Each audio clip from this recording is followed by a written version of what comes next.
নিজের পক্ষে না দেখাইয়া ভাবিকে দেখায়, ভাবি দেখার তো আপনার কর্তব্য সাই দিয়ে আসলাম, আপনার পছন্দ হয় কিনা তার পছন্দ যাচাই করে আছে কিনা। আর কথা বল না কেন গায়ে পড়ে যায়, এইটার নাম হলো পরকীয়া, এইটার নাম হলো পরকীয়া। এই দুনিয়ার মধ্যে যারা পরকীয়া করবা, এ যুবক ভালো করে শুনে নাও, ছয়টা শাস্তি দুনিয়ার মধ্যে তোমাকে পেতে হবে। নাম্বার 1, যুবক বয়সে তোমার নুরানি চেহারা থাকবে না। যত তুমি পরকীয়া করবা, যত পরকীয়া করবা, তোমার নুরানি চেহারা থাকবে না। 2 নাম্বার হবে তোমার আয়ের মধ্যে বরকত হবে না, বরকত হবে না। লক্ষ লক্ষ টাকা ইনকাম করে হাজার হাজার টাকা বেতনে পায়, যাই কই এই কোথায় যায় এত টাকা? এই যে রিক্সাওয়ালা সারাদিন কষ্ট করে 500 টাকা উপার্জন করিয়া ঘরে নিয়া কত সুন্দর ভাবে সে খান করতেছে, খানা খাইতেছে, কত বরকত, কত বরকত। লাখ টাকা কামাই করে বরকত পাওয়া যায় না। তাহলে কারণে বুঝতে হয়, তাহলে বুঝতে হবে তোমার পরকীয়ার মধ্যে তুমি জড়িত। নিজের বিবিকে ছাড়িয়া আরেকজনকে তুমি পছন্দ করো, এটা হলো পরকীয়া। আর একটা শাস্তি হবে, তারপর সংসারের মধ্যে শান্তি থাকবে না, জ্ঞানজাম থাকবে, জ্ঞানজাম, ঝগড়া বিবাদ লেগে থাকবে এই পরকীয়া করার কারণে। আরেকটা হলো পরকীয়া করার কারণে তোমার সংসারের মধ্যে, তোমার সদস্যের মধ্যে রোগ ব্যাধি সব সময় লেগেই থাকবে। এটা পরকীয়ার একটা দুনিয়াবি শাস্তি, দুনিয়াবি শাস্তি হলো এইটা।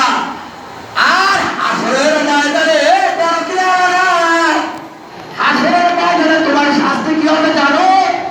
শুনে নাও, নিজের বিবিকে ছাড়িয়া অন্য বিবিদেরকে পছন্দ করা পরকীয়া। এই বিবিদেরকে পছন্দ করার কারণে হাসরের ময়দানে যখন বিচার শুরু হয়ে যাবে, আল্লাহ সুবহানাহু ওয়া তাআলা এই পরকীয়া বান্দাদের সামনে 2টা প্লেট দেবে, বড় বড় খাদ্যের প্লেট। সৌদি আরবে যেমন খায়, দেশের প্লেটগুলি এত বড় 4-5 প্লেট খায়, এইরকম খাওয়ার প্লেট ওই পরকীয়া বান্দার সামনে হাজির করে দেবে 2টা। একটার মধ্যে হলো জান্নাতি খানা, আরেকটার মধ্যে হলো জাহান্নামের খানা। জাহান্নামের খানা কি বলে? কাঁটাযুক্ত, কাঁটা কাঁটা। এই দেখবেন উট, উটের দিকে তাকিয়ে দেখেন, উট কিন্তু কাঁটাগুলি খায় পানির মতো করিয়া। আপনি আমি কাঁদিম খাইতে পারি না, কিন্তু উটগুলি খায়। ওইরকম জাহান্নামে বান্দারা কিয়ামতের ময়দানে কাঁটাযুক্ত খাদ্য খাবে, গোলার মধ্যে বেঁধে যাবে। একটা প্লেটের মধ্যে পুরুষযুক্ত আর কাঁটাযুক্ত খাদ্য, আর একটা প্লেটের মধ্যে আনারস, আপেল, জান্নাতের খানা।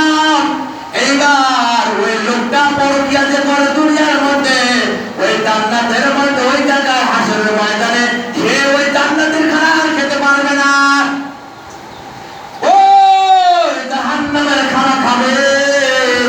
মেরাজের রাত্রিতে পয়দা করে যখন জান্নাত জাহান্নামের মধ্যে পরিদর্শনে গেল, হুজুর আকরাম সাল্লাল্লাহু আলাইহি সাল্লাম তখন দেখলেন ভালো খাদ্যগুলি খায় না, ওই কাঁটাযুক্ত জাহান্নামের খাদ্যগুলি খায়।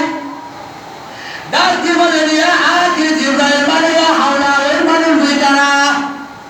এরা কারা যাদের সামনে এত সুন্দর ফল, জান্নাতের খানা খায় না, জাহান্নামের খানা খায়? এরা কারা? মানে হাওলা, ওরা কারা? জিবরাইল বলেন, ইয়া রাসূলুল্লাহ, আপনার উম্মতের মধ্যে এমন কিছু উম্মত হবে যারা পরকীয়া করবে। পরকীয়া, নিজের স্ত্রীকে বাদ দিয়ে পরের স্ত্রীকে ভালোবাসবে, নিজের স্ত্রীকে বাদ দিয়ে পাশের ভাবিকে ভালোবাসবে, নিজের স্ত্রীকে বাদ দিয়ে পরের মেয়ে লোক তাদেরকে ভালো লাগবে। আল্লাহ তাআলা তাদের জন্য এই খানার ব্যবস্থা করে গেছে। বলেন নাউজুবিল্লাহ।